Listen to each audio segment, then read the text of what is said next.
Programnya itu bukan program gubernur, tapi tercetusnya oleh gubernur. ya karena gubernurnya kasihan sama warganya. Amin. Warganya kebanjiran. Sekarang masalahnya mau diberesin, puncaknya diberesin, Ya. kali Bekasinya diberesin, sampai sungai ininya diberesin. Ya, amin, amin, amin. Kalau saya nggak peduli, ngapain ngurusin kaki? Padalang. Kita tahu sendiri ya Bapak Ibu bahwa kemarin Buya Yaya mengkritik ataupun membongkar sifat Kang Deddy Mulyadi.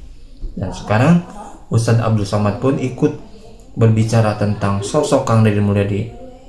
Dan kita tahu ya bahwa pesantren Habib Rizik Syihab dengan ya rencananya mau dibongkar oleh Kang Deddy. Dan kita akan melihat reaksi dari Ustadz Abdul Somad seperti apa ya Bapak Ibu. Mari kita simak bersama-sama. Mana hal-hal yang membunuh? Apa iya sampah bisa membunuh, Ustaz? Saya lihat dengan mata kepala sendiri bahwa seekor buaya mati ketika dibelah perutnya ternyata makan terpal. Buaya mati makan terpal, dibuka tenda plastik dia makan. Sampah plastik dibuang ke laut, dibuang ke sungai, dibuang. Itu sampah botol-botol minuman. Kalau kita buang ke dalam tanah, berapa tahun baru dia? Kalau botol berapa tahun, Ustaz? 1000 tahun. 1000 tahun lamanya. Itu yang selalu kalian ucapkan kan? 1000 tahun kan ku nanti, brother.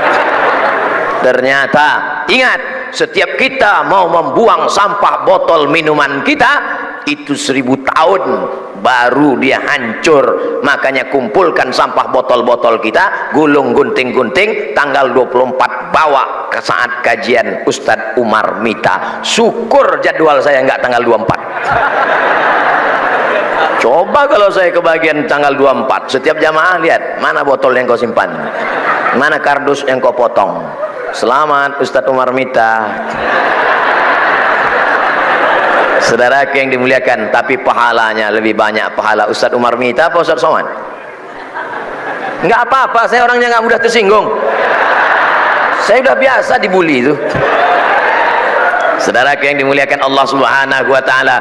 Nah, dalam Islam diajarkan man qata'a sidratan, siapa yang memotong sebatang pohon. Ada dia lihat pohon kayu, tiba-tiba dia potong, sawwaballahu ra'sahu finnar, disungkurkan kepalanya dalam api neraka. Sebatang pohon dia potong, disungkurkan kepalanya dalam api neraka.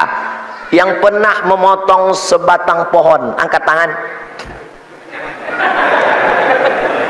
Kalau nggak ada manfaatnya, banyak-banyak beristighfar malam nih. Sholat sunat tobat, namanya sholat sunat tobat motong pohon.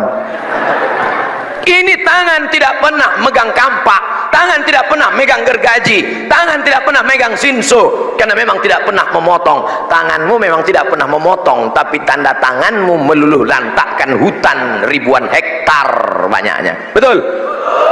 Sekuat-kuatnya gajah, paling-paling gajah menumbangkan pohon kayu 10 batang kelapa sehari.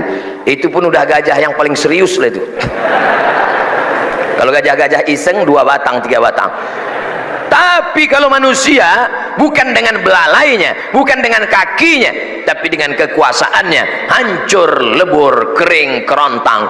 Dulu kita naik pesawat, sebelum mendarat ke bawah hijau, apa kata bule? Gemah ripah loh jenawi, untayan zamrud katulistiwa, indah. Hari ini zamrud sudah berubah menjadi dataran gurun pasir. Siapa yang menumbangkannya? Jin? Tidak. Nyi Blorong? Tidak. Sundel bolong? Tidak. Suster ngesot? Tidak. Nanti muncul namanya Komisi Perlindungan Hantu. Mereka mungkin jahat menggoda manusia, tapi kenyataan apa kata Allah? Zaharal fasadu fil barri wal bahri. Sudah terlihat nyata kerusakan di atas permukaan bumi. Akibat siapa? Bima kasabat aidin nas. Akibat perbuatan tangan manusia. Jangan buang tisu ke toilet, tersumbat. Ternyata tisu pun tidak larut. Yang buang tisu ke toilet istighfar, tersumbat. Akhirnya sekarang ada saudara-saudara kita dengan kecerdasannya, dia buat satu tisu, ketika dibuang ke tanah langsung larut, langsung hilang. Pipet kita minum, Apa itu? Sedotan minum. Sekarang sudah ada sedotan yang dari bambu, dari kertas. Nanti begitu bambu, ada yang bambu kecil. Jangan bayangkan bambu besar. Bambu kecil. Bambu setelah dipakai dibuang, lapuk, hilang, larut. Tapi ada yang tidak terlarutkan di atas tanah, maka dia akan menjadi sampah. Generasi kita akan hancur. Dulu digali tanah keluar minyak, digali tanah keluar batu bara, digali tanah keluar permata. Cucu kita gali tanah botol minuman. Oleh sebab itu bagaimana solusinya? Belilah. Mudah, isi, minum. Nah, bawa pulang, isi. Yang belum angkat tangan. Enggak ada yang mau beliin. Saudaraku yang dimuliakan Allah Subhanahu wa taala, kalau beli jangan satu, beli 3. Untuk saya 3, bayarnya nanti.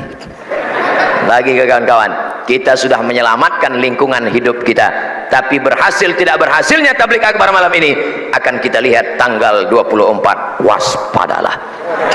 Gali tanah keluar permata. Cucu kita gali tanah botol minuman. Oleh sebab itu bagaimana solusinya?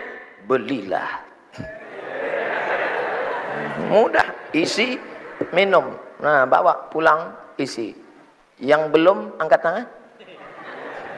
Enggak ada yang mau beliin.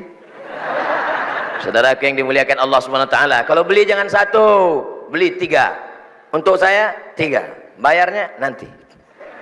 Bagi ke kawan-kawan, kita sudah menyelamatkan lingkungan hidup kita, tapi berhasil tidak berhasilnya tabligh akbar malam ini akan kita lihat tanggal 24. Waspadalah.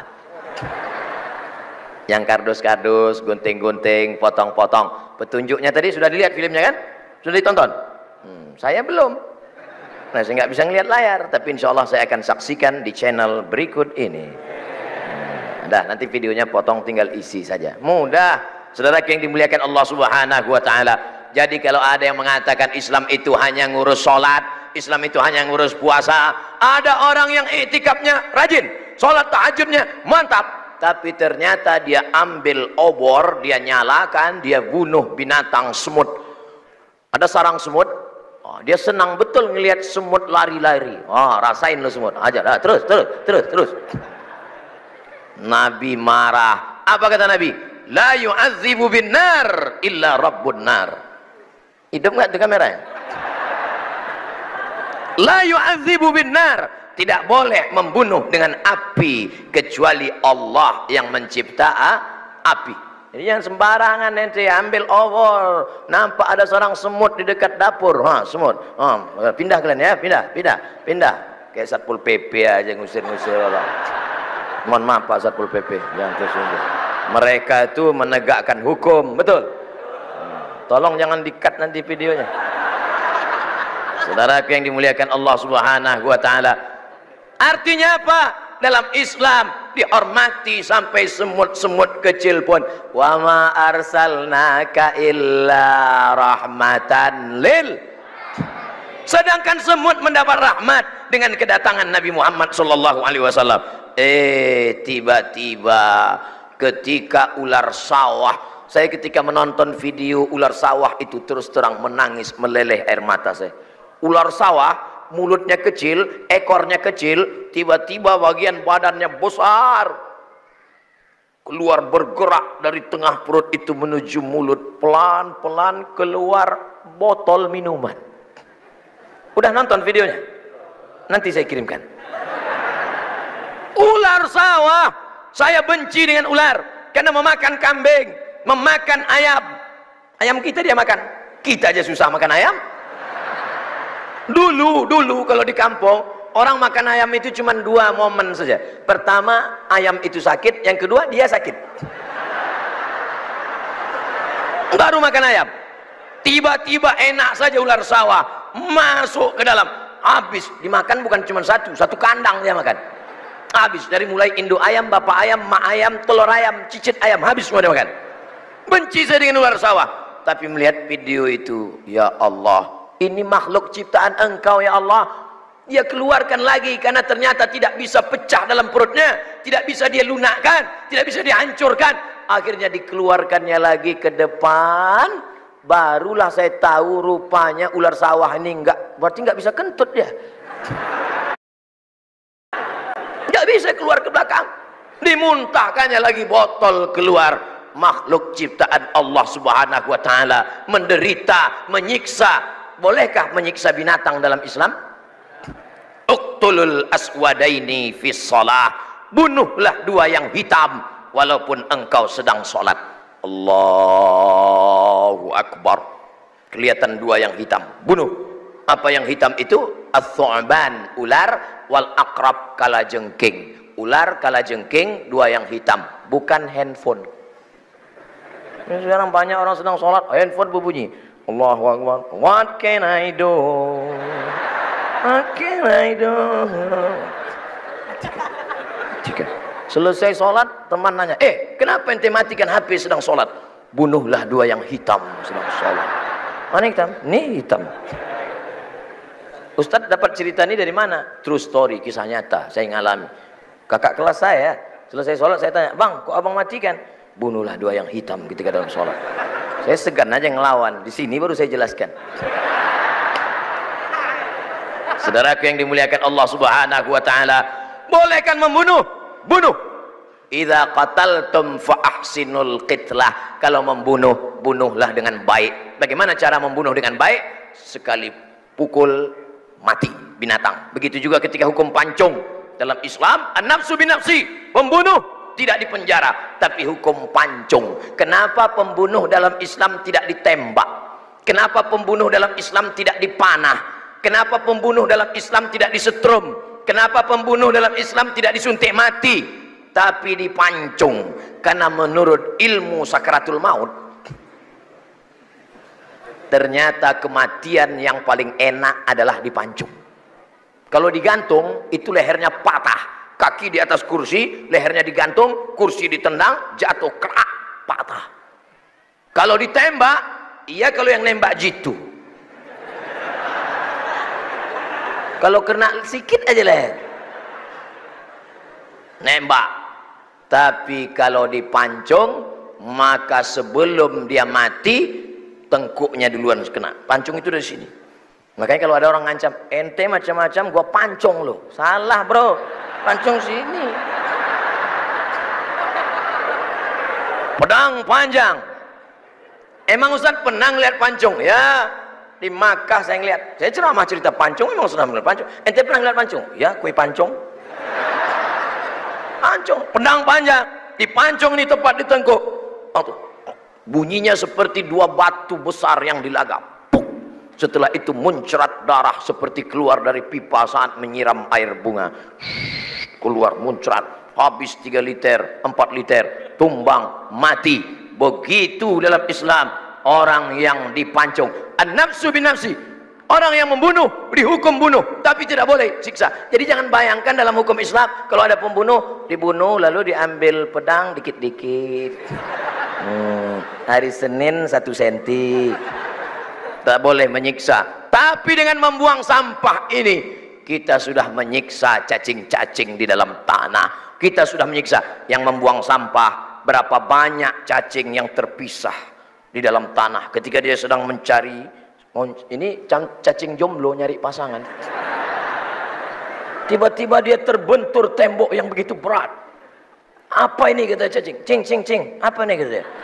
Rupanya botol plastik. Botol plastik. Akhirnya dia pun, cacing nggak punya mata. Cacing tak punya mata. Siapa yang cerita? Salah seorang pakar keilmuan dalam Islam namanya Al-Jahiz. Al-Jahiz meneliti, ternyata cacing tidak punya mata, cacing tidak punya telinga, cacing tidak punya tangan, cacing tidak punya kaki, cacing tidak punya kulit, tapi cacing punya hidung penciuman yang sangat tajam. Maka kalian yang selalu membuang sampah di dalam plastik, di dalam tanah, hati-hati. Yang selama ini menyiksa, Masya Allah, tabarakallah, barakallah. Dia sedang mencari, ini cacing jomblo nyari pasangan. Tiba-tiba dia terbentur tembok yang begitu berat. Apa ini kata cacing? Cing cing cing. Apa ini kata dia? Rupanya botol plastik. Botol plastik. Akhirnya dia pun, cacing nggak punya mata. Cacing tak punya mata. Siapa yang cerita? Salah seorang pakar keilmuan dalam Islam namanya Al-Jahiz. Al-Jahiz meneliti, ternyata cacing tidak punya mata, cacing tidak punya telinga, cacing tidak punya tangan, cacing tidak punya kaki, cacing tidak punya kulit, tapi cacing punya hidung penciuman yang sangat tajam. Maka kalian yang selalu membuang sampah di dalam plastik, di dalam tanah, hati-hati. Yang selama ini menyiksa-nyiksa, Masya Allah, tabarakallah, barakallah. Dia sedang mencari, ini cacing jomblo nyari pasangan. Tiba-tiba dia terbentur tembok yang begitu berat. Apa ini kata cacing? Cing. Apa ini kata dia? Rupanya botol plastik. Botol plastik. Akhirnya dia pun, cacing nggak punya mata. Cacing tak punya mata. Siapa yang cerita? Salah seorang pakar keilmuan dalam Islam namanya Al-Jahiz. Al-Jahiz meneliti, ternyata cacing tidak punya mata, cacing tidak punya telinga, cacing tidak punya tangan,